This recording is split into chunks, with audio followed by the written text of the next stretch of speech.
When it comes to discipline for kids with ADHD, I hear so many parents saying stuff like, no consequences are working, or they act like they don't care about the punishment. And these parents aren't entirely wrong.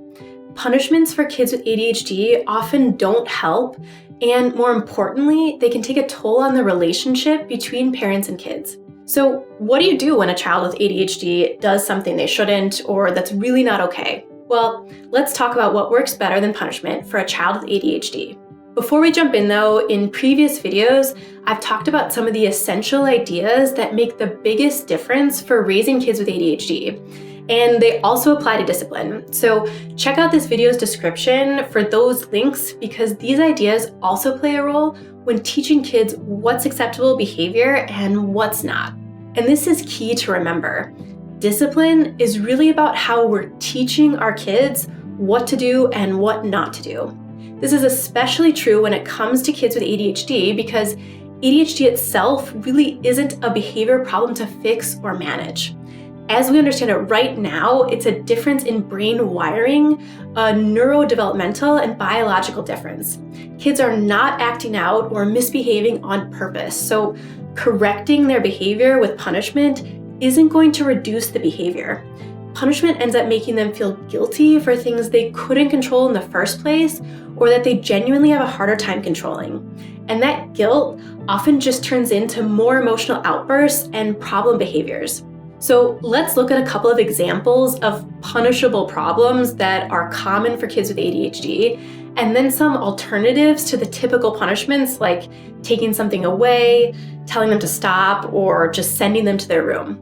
So first, let's talk about when a child with ADHD does something physical like hitting, throwing something, pinching, maybe it's toward you or a sibling. Know that this is not uncommon for kids with ADHD, especially those that have hyperactive symptoms or another comorbid disorder like ODD or anxiety. So obviously these behaviors have to stop because they aren't safe. So as the parent, you need to step in and swiftly and calmly stop it. Say, I won't let you hit your brother, and create some sort of physical separation between them. Or I won't let you throw that and then put the item away. You are the one to stop it. You make the boundary because your child has already shown you that they can't. But more importantly, after you've ensured everyone's safety, what do you do with regards to discipline and teaching them not to hit or not to do something physical again? Remind yourself to use your curiosity. It's better for long-term success than, say, sending your child to their room for hitting or destroying something. To use your curiosity, you need to pause and ask yourself, what's really going on here? Why is my child hitting? What's underneath this behavior? Kids with ADHD are rarely doing these things on purpose. Common things that might be underneath the behavior are boredom, like they don't have enough stimulation, or the opposite, too much stimulation. It could also be hunger or feeling tired, especially since kids with ADHD often have sleep problems and not great quality sleep. It could be a need for attention or connection. Or with ADHD, impulsivity can be behind the misbehavior. Their impulse control, their ability to separate their feeling from their behavior, or in other words, pause before reacting, develops more slowly than neurotypical kids. So try meeting the need that was underneath their behavior. Like if they were tired or overstimulated and then hit, maybe it's time for a break with a quieter solo activity. Or maybe they're looking for more attention or connection with you.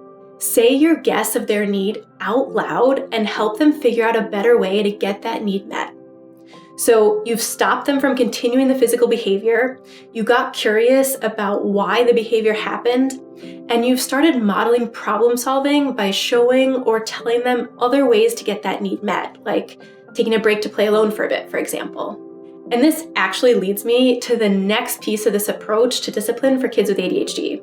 But before I tell you about that, go ahead and tap that like button if you're finding this video helpful so far. I really appreciate it because it lets me know what kind of content you all are interested in, and it helps spread it to more families who may find it helpful too. So thank you for that. Now let's look at another punishable problem. Kids with ADHD often have trouble with transitions, like when they need to stop doing what they're doing to do something else. This difficulty with self-regulation can also cause problems when they want to do something, but they can't do it right now for whatever reason. Usually this trouble looks like some kind of tantrum or meltdown, maybe with yelling or stomping or something like that. And I think many times parents think it's not okay to react like that. Like it's not okay to yell or refuse when they need to clean up or put on their pajamas or turn off the tablet. But you have to remember, kids with ADHD have trouble regulating their emotions and their attention, so it's genuinely harder for them to stop doing something, especially something they really enjoy or are very focused on. And it's harder to start doing something else, especially if it's more challenging or less fun. So punishing them for yelling or refusing isn't going to really help them learn to do it better the next time. So instead of getting into a stalemate with a child, join them in coming up with a better solution. You could say something like, there's a problem and I need your help to solve it. You really don't want to go put on your pajamas. You'd rather stay and play on your tablet, but bedtime is in 30 minutes. What can we do? Try to have a child join in, coming up with some ideas. Learning to problem solve when they don't like something or when they're upset about something is a great coping skill. Maybe you decide there's some way you can say yes to what they want, at least partially. Maybe you decide that if they go put on their pajamas right now, they can use the tablet for 5 more minutes and then skip reading a book or bath or some other part of the bedtime routine. Or maybe you agree they don't actually need to wear pajamas to bed. It could be anything that helps to meet the goals you both have. Another thing to do here, instead of punishment for a meltdown, is to keep the behaviors in perspective and know that you can't fix everything at once. Is wearing pajamas or cleaning up their toys as important as being a kind person or a good friend? I think for the long term, what's most important is creating a safe and supportive relationship and home for your child. This is why I like this quote from Attitude magazine that was something like, view their misbehavior as mistakes. Make your home and your presence a place where they can safely make those mistakes and then learn how to do it differently. I think this perspective not only makes us more compassionate parents, but it also gets at the core of what discipline really is, helping them learn to do something better. Just like we give kids with ADHD support at school through accommodations to help them learn, we need to accommodate how their brains and bodies learn about how to behave too. It's important to think outside the box from the typical approaches to discipline and punishment.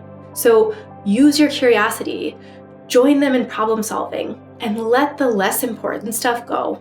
Of course, there's more to learn about the kinds of support kids with ADHD really need, a lot more. So I tried to summarize the most essential ideas in this video. Even though ADHD is different for everyone, it goes over 5 universal truths that can be applied in whatever way works best for your child and family.